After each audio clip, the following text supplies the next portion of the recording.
The school bully beat me up so bad I ended up in a wheelchair. And my mom? She's this hotshot lawyer, and she became his defense attorney. In court, she twisted everything around and got him off completely. The kid who nearly killed me walked away free. Why? Because his dad paid for her college years ago. When I called her out on it, she didn't even flinch. Everyone's equal under the law, Carl. I can't throw away my professional ethics just because you're the victim. Jay just lost his temper. I couldn't let his whole life get destroyed. I watched that monster walk out of the courthouse like nothing happened, and I just laughed. I pulled out the papers I'd already drawn up to disown her and threw them right in her face. Since you're so ethical and so big on paying back favors, I said, I hope you're ready to defend what's left of your own pathetic life. Mom didn't even look at the papers. To her, I was just a dramatic teenager throwing a fit. Carl, are you done making a scene? She picked up the papers, crushed them without reading a word, and tossed them in the nearest trash can. Mr. Grant's throwing a thank you dinner at the Grandview tonight. You're coming. Jay will be there. He can apologize, and we can all move on. I couldn't believe what I was hearing. Move on? I was stuck in a wheelchair. The guy who put me here just got away with it, and she wanted me to go to his celebration dinner? I'm not going. The words came out cold and flat. I turned my wheelchair to leave. Mom's voice followed me, sharp with anger. Carl, can you stop being so petty? The Grants don't have money. This dinner is costing Mr. Grant half his monthly paycheck. If you don't show up, you're disrespecting me and him. I didn't look back. I just wheeled myself out of there as fast as I could,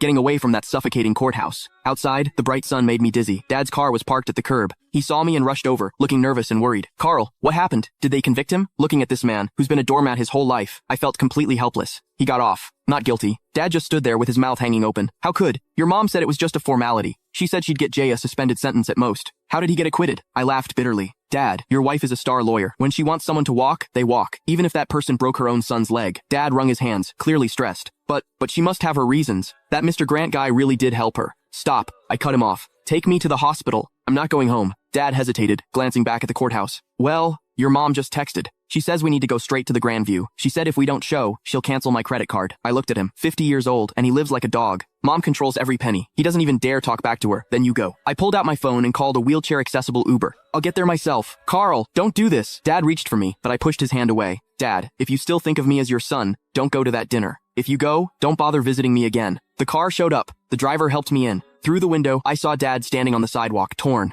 Finally, he sighed, turned around, and got in his car. He drove toward the Grandview. I closed my eyes, and the tears finally came. This was my family. A mom with some twisted hero complex, and a weak, spineless dad. And me, I was the throwaway kid. At the hospital, as soon as I got settled, my phone started blowing up. Jay had posted a bunch of photos on social media. In the pictures, he's holding champagne, looking smug as hell. My mom sat at the head of the table, smiling like everything was perfect. The caption, thanks, Aunt Susan. Justice might be slow, but it always wins. Cheers. Justice. Screw his justice. I opened the comments, full of ass-kissing from Jay's buddies. Jay's the man. Susan's a legal genius. Where's the cripple? Didn't he show up to toast you? Jay's reply, probably crying at home. Haha. I stared at the screen, my hands shaking. Then a new notification popped up.